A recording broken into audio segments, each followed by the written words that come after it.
Russia Ukraine तो चल ही रहा था, साथ में हमास और इजराइल का वॉर भी आ गया है। 80 टन बम गिराए गए थे। तो मुख्यमंत्री में अतिशी बैठ चुके हैं वहां पे, तो उनके बारे में आपका क्या सोचना है? कैसी मुख्यमंत्री रहेंगी और जदयू और ये सबको साइड करके प्रशांत किशोर नया चेहरा देखने के लिए मिल सकते हैं?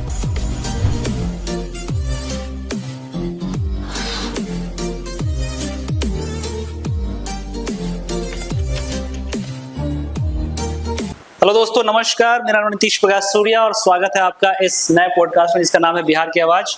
और आज हमारे साथ एक जाने माने गेस्ट हैं जिनको बार बार इस चैनल पे आप देखते हैं। सर, बहुत बहुत स्वागत है आपका। बहुत बहुत धन्यवाद। गौरव सर एक काफी रिसर्च ओरिएंटेड पर्सन है और अभी दुनिया में काफी कुछ ऐसा चीजें चल रही हैं जिसपे मेरे हिसाब से बात करना जरूरी हो गया था, क्योंकि बहुत सारे मुद्दे हैं सर जो कि वर्ल्ड वाइड चल रहा है, नेशनल वाइड चल रहा है और खास करके बिहार में हम इस पॉडकास्ट को शूट कर रहे हैं। बिहार में भी कुछ ऐसी बैक टू बैक घटनाएं चल रही हैं जिसका इम्पैक्ट यूथ पे भी होता है, अपने देश की इकोनॉमी पे भी होता है, बिजनेस पे भी होता है, जिसको समझना काफी जरूरी हो जाता है। तो आज ऐसे ही कुछ प्रश्न और ऐसे ही कुछ टॉपिक्स लेकर के हम इस पॉडकास्ट को लेकर के आए हैं। और सबसे पहले शुरुआत करना चाहेंगे सर, जो ग्लोबल न्यूज है अपना, एक रशिया यूक्रेन तो चल ही रहा था, साथ में हमास और इजराइल का वॉर भी आ गया है। जी हाँ। इसके ऊपर थोड़ा सा प्रकाश डालने की कोशिश करें, क्या चल रहा है आखिर और ये क्या सिचुएशन ये आखिर हो रखा है? जी नीतीश जी, बिल्कुल सही कहा आपने कि दुनिया में अगर कहीं कोई भी घटना घटित हो रही है तो उसका हमारे देश पे, हमारे देश के इकोनॉमी पे, हमारे देश के युवाओं पे, बिजनेस पे असर पड़ेगा ही पड़ेगा। क्योंकि पूरी दुनिया का जो सिस्टम है ना, वो आपस में कनेक्टेड है, इंटरकनेक्टेड है। जी। हम बिजनेस कर रहे हैं तो हम इंपोर्ट करते हैं तो एक्सपोर्ट भी करते हैं। हम कुछ सामान अपने देश से दूसरे देश में भेज रहे हैं तो वहां से कुछ सामान हमारे देश में भी आ रहा है। और अभी फिलहाल जो सबसे बड़ा प्रॉब्लम कह सकते हैं पूरे वर्ल्ड के लिए बना हुआ था, वो रसिया और यूक्रेन की लड़ाई थी। इवन इंडिया पे उसका एक इम्पैक्ट आपने ये देखा होगा कि बहुत सारे बच्चे यूक्रेन जाते थे मेडिकल की पढ़ाई करने के लिए, एमबीबीएस की पढ़ाई करने के लिए। करेक्ट। हमारे देश के बच्चे जो बाहर जाते हैं उनके लिए एक प्रेफर्ड लोकेशन था। रसिया, यूक्रेन, इस साइड पे बच्चे बहुत ज्यादा जाते थे। बट इस बार जब रसिया और यूक्रेन में लड़ाई हुई है तो आप अगर डेटा निकाल के चेक करोगे तो आप देखोगे कि यूक्रेन और रूस में जाने वाले बच्चों की संख्या बहुत कम हो गई है। अच्छा। उन्होंने अदर कंट्रीज को प्रीफर किया है, मगर वो रसिया या यूक्रेन नहीं जाना चाह रहे थे। ठीक है। एक और कंट्री अभी हमारे पड़ोस में ही है, बांग्लादेश, जहां बहुत ज्यादा बच्चे जाते थे। मगर अभी रिसेंटली जिस तरीके से पीछे कुछ महीनों में बांग्लादेश के अंदर तख्ता पलट हुआ है, अभी वहां का माहौल ऐसा नहीं है कि बच्चों को लगे कि हाँ हमारे हिसाब से हमारी पढ़ाई के लायक वहां का माहौल है, और इस कारण इस बार बांग्लादेश में भी एडमिशन कम हुए हैं। तो कहीं भी अगर देश में, दुनिया में कहीं भी कुछ भी घटना घट रही है, उसका असर तो पड़ेगा ही पड़ेगा, क्योंकि कहीं ना कहीं किसी ना किसी फील्ड में हम उससे जुड़े हुए हैं। एग्जैक्टली। या तो हम वहां से व्यापार कर रहे हैं, या तो हमारे बच्चे वहां जाके पढ़ाई कर रहे हैं, या तो हमारा कोई सामान वहां सेल हो रहा है, या तो वहां का कोई सामान हमारे यहाँ के सेल हो रहा है। करेक्ट। और यही कारण है कि किसी भी देश में आपने सुना होगा कि जब लड़ाई होती है दो देशों के बीच में तो पूरी दुनिया की इकोनॉमी अप डाउन होती रहती है। उस समय जो बिजनेसमैन होते हैं वो ये सोचते हैं कि पता नहीं कल को बिजनेस ऊपर जाएगा या नीचे जाएगा, क्योंकि वो जो आपका लड़ाई है, आपकी लड़ाई का जो रिजल्ट है ना, उस पर ये बहुत कोई डिपेंडेंट है। ओके, तो ये तो हो गया इम्पैक्ट की, हमने बात कर ली। अब थोड़ा सा इस लड़ाई को भी अगर आप समझाना चाहें कि एक तो रशिया यूक्रेन का जो चल रहा था, लगभग I think more than 2 years, right, and this has new started. ये इजराइल हमास स्टार्ट हो गया, ये गाजा पट्टी का भी इसमें कुछ इंक्लूजन है।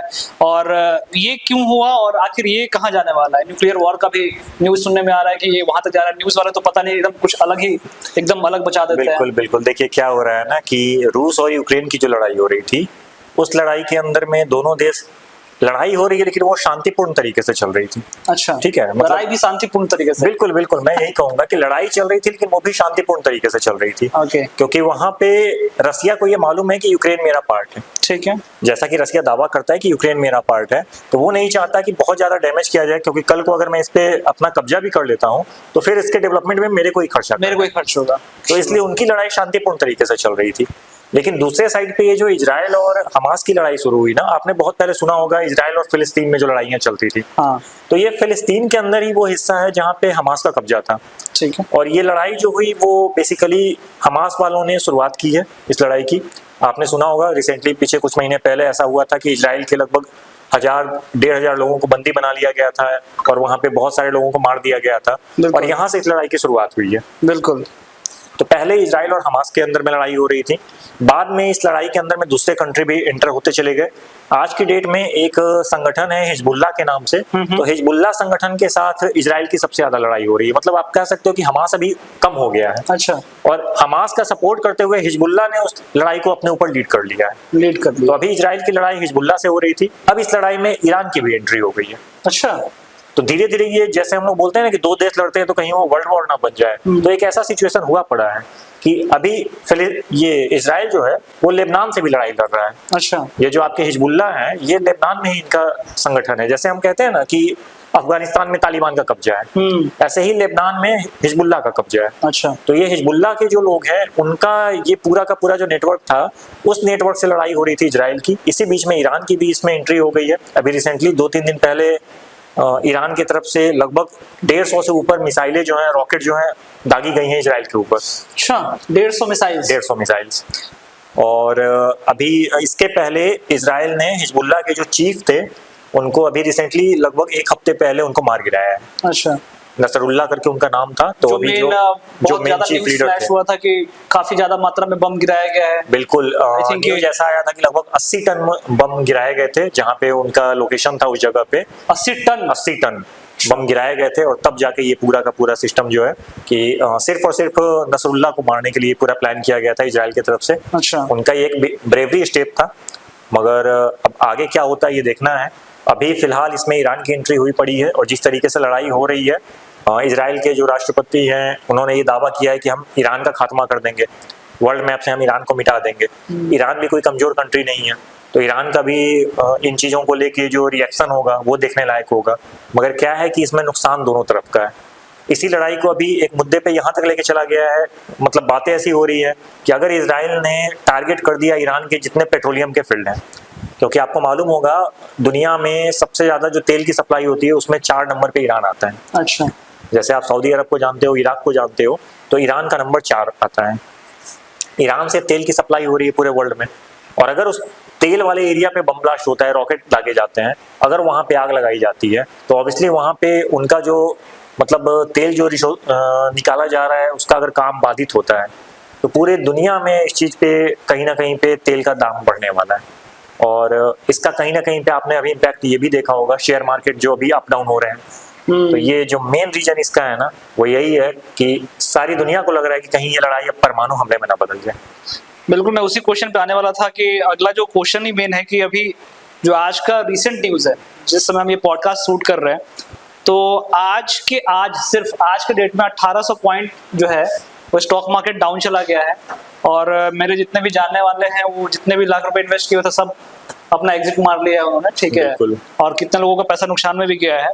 तो आखिर ये इन सब जो वॉर होता है, जो ग्लोबल लेवल पे वॉर होता है, जो हजारों किलोमीटर दूर हमसे कंट्रीज है, एक आयात और निर्यात तो वहाँ पे नो डाउट की है, ठीक है। तो अब यहाँ से जो सामान बनता है जिस कंट्री में गया, अगर वहाँ पे वो कंट्री नहीं रहेगा तो आयात हम किसको करेंगे, और या फिर सामान अगर मंगाना है निर्यात तो किसको करेंगे, राइट।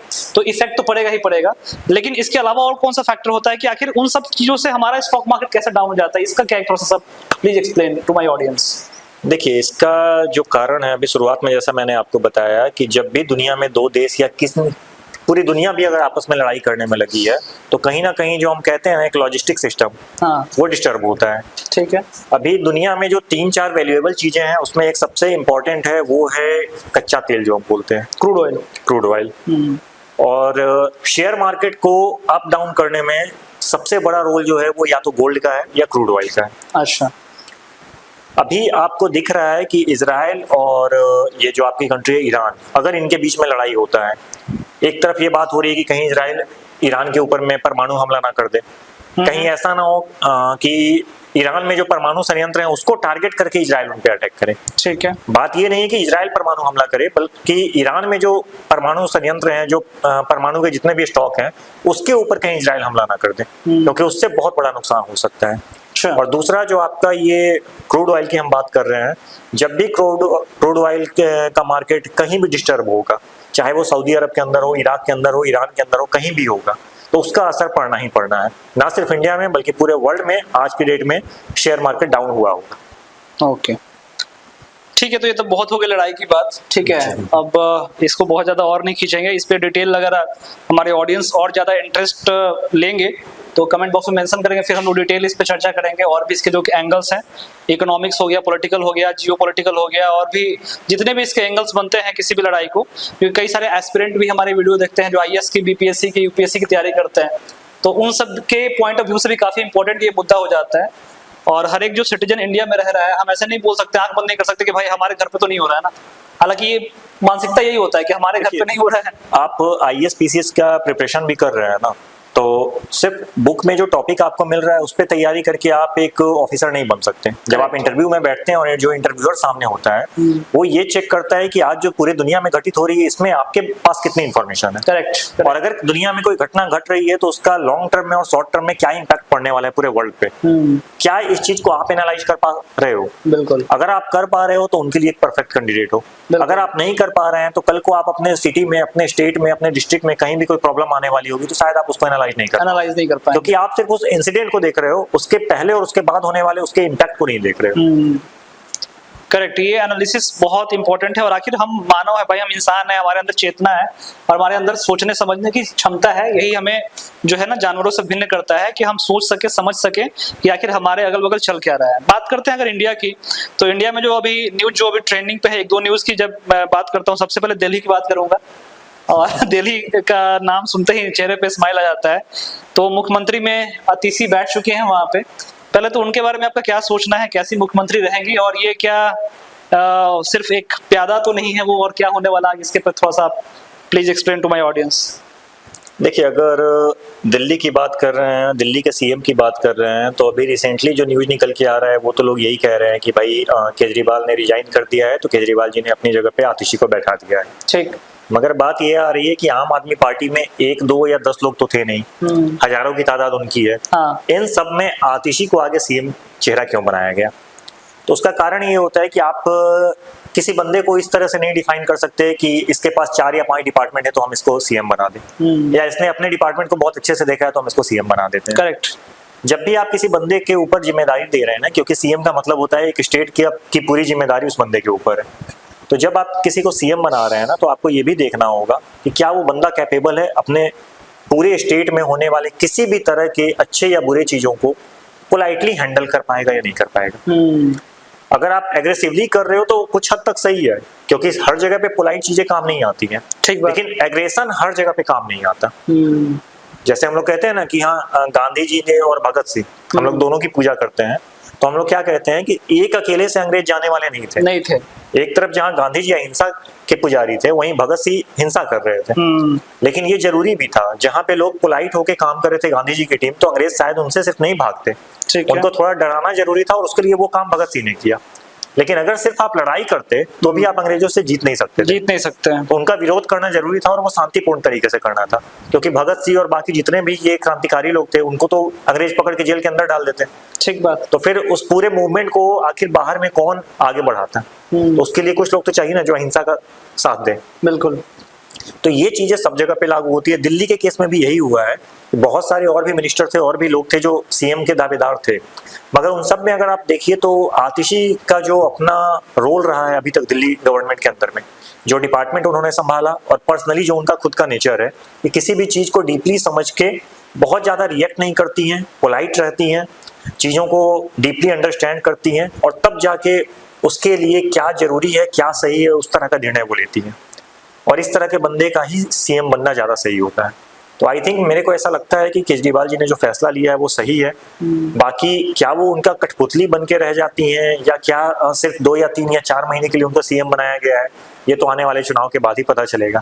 क्या केजरीवाल जी उन पे भरोसा करके उनको CM की कुर्सी देते हैं, या फिर वापस वो आ जाते हैं? डर इसी बात का है कि डर या फिर जो शंका इसी बात की, चर्चाएं इसी बात पे हो रही है कि कहीं जो बिहार में अपना जो कांड हुआ था वही ना हो जाए जीतन राम मांझी के साथ, कि भाई वो आदमी छोड़ने के लिए तैयार ही ना हो, क्योंकि सत्ता का लोभ भाई किसी को भी हो सकता है। राइट। देखिए, इस चीज में मैं एग्री करता हूँ कि बिहार में ऐसा हुआ था कि नीतीश कुमार जी ने जीतन राम मांझी को CM बनाया, और बाद में जब बोला गया कि आप हट जाइए, वापस से मैं CM बनने वाला हूँ, तो फिर जीतन राम मांझी जी ने विरोध किया, और इवन बाद में अलग होकर उन्होंने अपनी एक पार्टी बनाई, हिंदुस्तान अवाम मोर्चा, हम पार्टी। बिल्कुल। अभी रिसेंटली झारखंड के अंदर भी आपने ये सुना होगा कि जब ये हेमंत सोरेन जेल से रिहा होके आए तो वापस से वो CM बनने वाले थे, और चंपई सोरेन ने रिजाइन किया, लेकिन रिसेंटली रिजाइन करने के तुरंत बाद से एक खबर आने लगी कि वो बीजेपी में शामिल होंगे और विद इन अ वीक वो बीजेपी में शामिल भी हो गए। उन्होंने बोला कि पार्टी में मेरा रिस्पेक्ट नहीं किया गया, मेरे को बाहर निकाल दिया गया, मेरे से पूछा तक नहीं गया कि आप सीएम रहना चाहते हो या नहीं रहना चाहते हो, कई तरह की बातें आई। लेकिन मेरे को लगता है कि दिल्ली के केस में ऐसा नहीं होगा। अगर आतिशी को सीएम बनाया गया है तो कुछ सोच समझ के बनाया गया है। वैसे तो भविष्य कोई नहीं बता सकता है, मगर अभी के जो डिसीजन लग रहे हैं और जैसा आतिशी का अभी पास्ट रहा है, तो मेरे को ऐसा नहीं लगता है कि दिल्ली में ऐसा कुछ होगा। पहली बात कि उनको सीएम के पोस्ट से हटाना नहीं चाहिए केजरीवाल को, अगर वो अच्छा काम कर रही हैं तो, और आई होप कि वो अच्छा काम करेंगी। और अगर सीएम के पोस्ट से हटाया जा रहा है तो जो यहाँ पे जीताराम मांझी या झारखंड में चंपई सोरेन ने किया था, वो उस तरह से बगावत के सुर उनके अंदर से नहीं आएंगे, मेरा ऐसा विश्वास है। चलिए, पॉलिटिक्स पे आपने चर्चा शुरू किया है और मैंने क्वेश्चन पूछा तो पॉलिटिक्स पे ही पूछेंगे, लेकिन उससे पहले एक चीज वापस से रिमाइंड की आपने जो बोला वहां पे कि रिएक्ट नहीं रिस्पॉन्ड करना है। अतिशी में सबसे बड़ा नेचर, जो सबसे बड़ा गुण आपका है, और यही चीज लाइफ में भी इम्प्लीमेंट करना होता है कि कोई चीज हो तो बस रिएक्ट ना कर दें, सोच समझ के रिस्पॉन्ड करें तो ज्यादा मैटर अच्छा होगा। बात करते हैं पॉलिटिक्स की, तो पॉलिटिक्स में सबसे ज्यादा चर्चा बिहार में आपको पता ही है कि अभी जन स्वराज पार्टी का हो रखा है।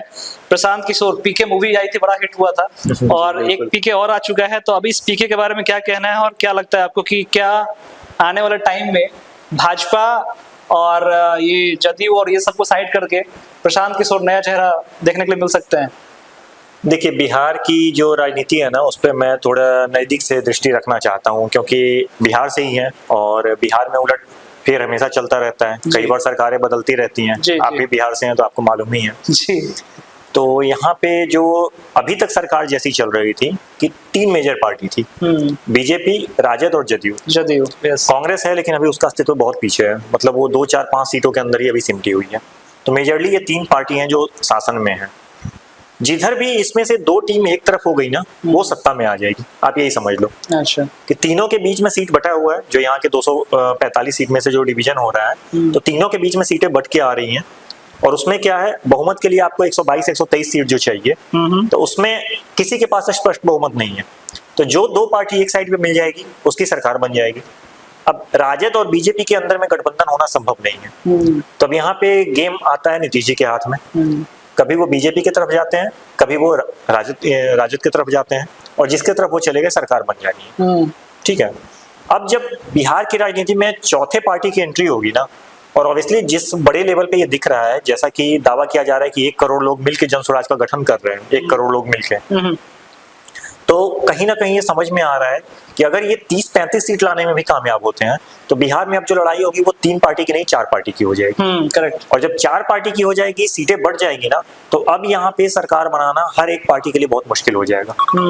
स्पष्ट बहुमत किसी को मिलने वाला नहीं है। ठीक है, अभी तक का जो रिजल्ट है वो ऐसा ही दर्शा रहा है कि स्पष्ट बहुमत किसी को नहीं मिलने वाला है। और जब ये पार्टी आपस में लड़ेंगी तो यहाँ पे चूंकि किसी को स्पष्ट बहुमत मिला नहीं है, तो गठबंधन की सरकार बनेगी। और अब वो समय भी नहीं है कि 2 पार्टी के मिल जाने से आप सरकार में आ जाओगे। अच्छा। मतलब 3 पार्टी को आना पड़ेगा। अब यहाँ पे वैल्यूएबल कितने हैं प्रशांत किशोर, इस पे बात करते हैं। तो प्रशांत किशोर को जहां तक हम लोग पर्सनली जानते हैं कि जिस पार्टी में भी गए हैं, अभी तक वो चुनावी रणनीतिकार के नाम से हम लोग उनको जानते थे, पहली बार वो खुद की पार्टी लेके आ रहे हैं। अदरवाइज अभी तक का जो उनका रोल रहा है वो रणनीति बनाने में माहिर है जी। और कभी उन्होंने पार्टी विशेष के लिए काम नहीं किया। जिस पार्टी ने भी उनको ऑफर दिया, उन्होंने सबके ऑफर एक्सेप्ट किए। अगर इनके बातों को माना गया तो उस पार्टी के लिए इन्होंने काम किया। इन्होंने बीजेपी के लिए भी काम किया 2014 में, बंगाल में ममता बनर्जी की सरकार बनी, वहां भी इन्होंने काम किया, यूपी में भी इन्होंने काम किया था। तो मतलब हर पार्टी के लिए इन्होंने काम किया है। तो इनकी रणनीति को तो मानना पड़ेगा कि बहुत ही सॉलिड होते हैं, एनालिसिस बहुत ही डीप होता है इनका जो कैलकुलेशन है, हम लोग जो स्टैटिस्टिक की बात करते हैं ना, जो गणित की बात करते हैं, वो पूरा गणित मिला के 1% भी वोट किधर जाएगा तो उससे किसको फायदा किसको नुकसान होगा, ये सब कुछ ये देखते हैं। बिल्कुल। अब एक जो इम्पोर्टेंट बात आती है वो ये आती है कि दूसरे को सलाह देना बड़ा आसान काम है। खुद पे इम्प्लीमेंट करने में ना जिम्मेदारी ज्यादा बढ़ जाती है। बिल्कुल। और अब इन्होंने अपनी पार्टी का गठन किया, पूरी जिम्मेदारी इनके कंधे पे अपनी पार्टी की। ये इनका पहला, आप कह सकते हो जैसे बच्चे का टेस्ट एग्जाम होता है ना, वैसे ये जो पहला इलेक्शन होगा अभी अगले साल विधानसभा का, तो वो इनका पहला टेस्ट होगा। और उसमें हमें रियलिटी समझ में आएगी कि पीके जितना माहिर से रणनीति बनाने में, क्या वो अपनी पार्टी की जिम्मेदारी उठाने में उतना माहिर है। अगर वो अपने आप को सही साबित कर देते हैं तो फिर ये बिहार के लिए एक नया, आप कह सकते हो कि एक नया उजाला लेके आने वाला है। नया उजाला, नया दौर होगा। और हालांकि अगर ऐसा नहीं हुआ तो फिर बाकी जैसे पार्टियां हैं उसके बीच में, 3 पार्टी के बीच में चौथी पार्टी आ जाएगी, और इसका अगर कहीं पे किसी को खामियाजा भुगतना पड़ेगा तो मेरे को ऐसा लगता है कि वो ज्यादा इम्पैक्ट पड़ेगा राजद के ऊपर और जदयू के ऊपर। भाजपा पे क्यों नहीं पड़ेगा? क्योंकि कहीं ना कहीं पे मुस्लिम बहुल जो दल है ना, एक पूरा का पूरा संप्रदाय जो है वो पीके के साथ चल रहा है। अच्छा। और ये वो वोटर है जिनका सबसे ज्यादा वोटिंग जो होता था वो या तो राजद के पास जाता था, या कांग्रेस के पास जाता था, या कुछ मात्रा में जदयू के पास जाता था। अच्छा। बीजेपी शुरुआत से कर रही है कि मेरे को एक पर्टिकुलर संप्रदाय का वोट मिलता ही नहीं है। बीजेपी के कई नेताओं ने यह दावा किया कि हमें वोटिंग ही नहीं होती है। वो ऐसा कहते हैं कि मुस्लिम लोग हमें वोट नहीं देते हैं। लेकिन अगर आप देखोगे तो इस चीज को आप समझ सकते हो कि अगर ऐसा होता है कि ये मुस्लिम लोग पीके के साथ चले जाते हैं तो ये वोट किसके कटेंगे? या तो राजद के कटेंगे, या तो जदयू के कटेंगे, या कांग्रेस के कटेंगे। जी। तो यहाँ पे कहीं ना कहीं इसका बीजेपी को फायदा मिल जाएगा कि बाकियों की सीट तो कम हो जाएगी, उनकी सीट जितनी अभी आ रही है उतनी आएगी, मगर सरकार फिर भी नहीं बन पाएगी। सरकार बनाने के लिए जो समर्थन चाहिए वो पहले सिर्फ एक का चाहिए था, अब एक के साथ दूसरा भी चाहिए, क्योंकि 4 पार्टी हो गई, 3 पार्टी एक साथ चाहिए। पीके ने अनाउंस किया है कि हम किसी के साथ गठबंधन नहीं करेंगे। बिल्कुल। तो देखना दिलचस्प होगा, देखते हैं आगे आगे क्या होता है। अभी तो बहुत कुछ उलटफेर आना बाकी है। जी, लास्ट क्वेश्चन लेंगे। और जो आपने बोला कि रणनीतिकार वो दूसरे पार्टी के लिए करते थे, और कितना भी अच्छा डॉक्टर हो अपने बेटे का ऑपरेशन नहीं कर पाता है, सेम बात वही है, स्ट्रैटेजी और हाथ कांपने लगता है। तो उनके पार्टी की अध्यक्ष जो भी नया बने हैं, ठीक है, काफी अच्छा एजुकेशनल बैकग्राउंड उनका रहा है, और आई थिंक कि उनके रणनीतिकार कौन होंगे, कैसे गाइडलाइंस होगा, और सोशल मीडिया पे काफी इंपॉर्टेंट अच्छा पकड़ बनाया, ये तो मैं देख रहा हूँ। क्योंकि बाकी जो पार्टी है जदयू राजद जो है उनका सोशल मीडिया पे, हाँ भाजपा का बहुत जबरदस्त पकड़ है। मोदी अपने आप में दुनिया का सबसे बड़ा इन्फ्लुएंसर है, वो करते हैं। लेकिन प्रशांत किशोर लास्ट कुछ एक आध साल से इतना ज्यादा ट्रेंड में रहे हैं, ऐसे ऐसे टॉपिक को लेकर के उन्होंने, मतलब जिस बोला सही पॉलिटिक्स वो कर रहे हैं। तो इसके बारे में कुछ बोलना चाहेंगे?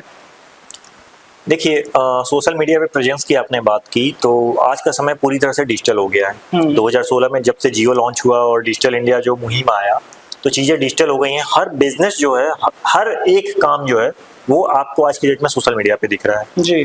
तो अगर कोई पार्टी अपना प्रेजेंस यहाँ पे नहीं बना पाएगी तो धीरे धीरे कहीं ना कहीं वो उस रेस में पीछे हो जाएगी। जी। और जो पीके की पार्टी है, जनसुराज पार्टी ने जो शुरुआत की है, वो सीधा उन्होंने शुरुआत ही किया है डिजिटल अपने आप को पूरी तरह से स्ट्रॉन्ग करके। जी। जहाँ एक तरफ वो ग्राउंड लेवल पे पूरे बिहार में मतलब उनका विजिट चल रहा है, वहीं दूसरी तरफ डिजिटली वो पूरी तरह से अवेलेबल है। तो कहीं ना कहीं इस चीज का फायदा तो वो लेके जाने वाले हैं। और आपने जो बताया कि बीजेपी के साथ, तो बिल्कुल इस जगह पे आप कह सकते हो कि बीजेपी के साथ उनका कॉम्पिटिशन है। डिजिटल प्रेजेंस में बीजेपी के साथ उनका कंपटीशन है, क्योंकि राजद और जदयू कहीं यहाँ पे स्टैंड ही नहीं करते हैं। बिल्कुल, वो किसी को और के साथ फाइट मानते ही नहीं है। वो बोल रहे हैं कि बस वो सबसे बड़ा चेहरा जो है उसी के साथ फाइट करना जानता है। बिल्कुल। अच्छा, एक क्वेश्चन, इंपॉर्टेंट क्वेश्चन रह गया था, ये दिमाग से मिस हो गया था, मैं इस पे पूछ लेता हूँ। जो खास करके जो बिहार की अभी हालात बाढ़ के कारण हो रखी है, ये भी काफी न्यूज में था, और कोसी का कहर वापस कई, आई थिंक कि आधा दशक के बाद वापस से कोसी का कहर देखने के लिए मिला। नेपाल से काफी ज्यादा मात्रा में लाखों टन जो है, लाखों मीटर क्यूब के अराउंड पानी छोड़ा गया है। तो इसका कोई परमानेंट सोल्यूशन सर आप देख पाते हैं? आखिर ये क्या होगा? इस तरह से तो फिर बिहार जो है वो पिछड़ा जो राज्य है, ये तो वही हो गया ना कि भाई जो अभी लोग हैं फिर से वापस सर्वाइवल की लड़ाई, फिर से वापस वही जीने मरने खाने पीने की लड़ाई हो जाएगी। तो फिर हम आगे कैसे बढ़ पाएंगे? ये तो देखिए, जापान के बारे में आपने सुना होगा ना, वहाँ बहुत ज्यादा भूकंप आता है जी। लेकिन कभी ऐसा सुना कि जापान अब पिछड़ता जा रहा है? टेक्नोलॉजी में दुनिया में नंबर 1 पे आके खड़ा है। वहाँ की टेक्नोलॉजी, मतलब आंख बंद करके आदमी उस पर भरोसा कर सकता है। जी। कारण ये है, दुनिया में ऐसा कोई प्रॉब्लम नहीं है जिसका समाधान नहीं है, अगर हम ढूंढना चाहें तो। और ऐसा कोई भी प्रॉब्लम नहीं है जिसका समाधान अगर हम बहाना बनाना चाहें तो उसका सॉल्यूशन मिल जाए। ठीक है। अच्छा बात तो यहाँ पे जो सीन बन रहा है ना, वो यही बन रहा है कि हम बहाना बना रहे हैं, हम एक्सक्यूज दे रहे हैं। अगर हम भूकंप का समाधान कर सकते हैं तो हम बाढ़ का क्यों नहीं कर सकते? एग्जैक्टली। हमें मालूम है कि कोसी नदी नेपाल से आती है। नेपाल से जब वो बिहार में प्रवेश कर रही है तो ऑब्वियसली जब नेपाल में पानी बढ़ेगा तो वहां से बाढ़ का पानी बिहार में आएगा, और हमेशा जो नॉर्थ इंडिया है वो डूबता है। इसका परमानेंट सॉल्यूशन जो लोग यहाँ पे वर्क कर रहे हैं उनके पास है, ऐसा नहीं है कि उनके पास नहीं है, मगर कोई उसको इम्प्लीमेंट नहीं कर पा रहा है या करने की कोशिश नहीं कर रहे हैं। अभी रिसेंटली बहुत सारे बांध टूटे, बहुत सारे तटबंध टूटे हैं। आप देखोगे उनके बारे में जाके, उनकी हिस्ट्री अगर आप चेक करोगे तो उनकी जो मरम्मत की जानी चाहिए थी, वो मरम्मत, उनकी मेंटेनेंस नहीं हो रही है। सिर्फ इस वजह से वो बांध टूट रहे हैं। दैट मींस कि अगर मेंटेनेंस कर दिया जाए वो बांध नहीं टूटेगा। बांध नहीं टूटेगा तो वो जो कई सारे गांव डूब रहे हैं ना, वो गांव नहीं डूबेंगे। करेक्ट। तो तो आप क्या कर रहे हो, आपने फंड भी शायद रिलीज कर दिया, गवर्नमेंट की तरफ से फंड भी रिलीज हो रहा है, लेकिन बीच में कहीं तो वो फंड अटक जा रहा है ना, वो काम ही इंप्लीमेंट नहीं हो रहा है। बात सही है। और जब आप मेंटेनेंस नहीं करोगे तो इतना पानी रोकने वाला जो बांध है, पानी में बहुत पावर है, तो ये जो बांध जो उसे रोक रहे हैं, अगर वो खुद ही स्ट्रांग नहीं होंगे तो वो कब तक पानी को रोक पाएंगे। बात सही है। तो मेंटेनेंस बहुत जरूरी है। अगर आप मेंटेन ही कर पाओगे ना, अगर आप मेंटेनेंस रिपीट करते रहोगे ना, तो ये बाढ़, आपकी आधी जो समस्या है बाढ़ की, वो खत्म हो जाएगी। बिल्कुल। और ये पानी इतनी मात्रा में आ रही है, ये आपको मालूम है, तो आपको इसका परमानेंट जो भी सॉल्यूशन हो सकता है वो इम्प्लीमेंट करना चाहिए। कई सारे सॉल्यूशन है। बाढ़ जो आ रहा है तो नीचे का एरिया आपका डूब रहा है, ठीक है, आपको मालूम है कि उस एरिया में कब कब खेती होती है, आपको मालूम है कि लोग जो वहां होंगे वो डूब रहे होंगे, कई सारे लोग मरते हैं। आपकी टेक्नोलॉजी ऐसी है, आपको मालूम होता है कि 4 दिन बाद 10 दिन बाद नदी का पानी बढ़ने वाला है। जो एक्शन आप बाढ़ आने के बाद लेते हो, वो एक्शन आप पहले क्यों नहीं लेते हो? जब बाढ़ में लोग डूब रहे होते हैं तब आप जाके उनको वहां से निकालते हो। जब आपको मालूम है कि नेपाल में पानी बढ़ रहा है तो ऑब्वियसली वो पानी अब कोसी से होता हुआ बिहार में आने वाला है। जैसे आपको मालूम है कि अगर बनारस में गंगा का लेवल बढ़ गया है पानी का, तो पानी कभी ना कभी तो आपके बिहार में आएगा ही ना, क्योंकि गंगा बनारस से होते हुए बिहार में ही तो आ रही है ना। करेक्ट। तो अगर वहां बनारस में पानी बढ़ गया तो ऑब्वियसली बढ़ने वाला है, तो किनारे पे जो लोग हैं उनको हटाया जा सकता है ना पहले ही। समुद्र में जब तूफान आने वाला होता है तो तट खाली कराया जाता है, जब बाढ़ आने वाला होता है तो वो एरिया क्यों नहीं खाली कराया जाता?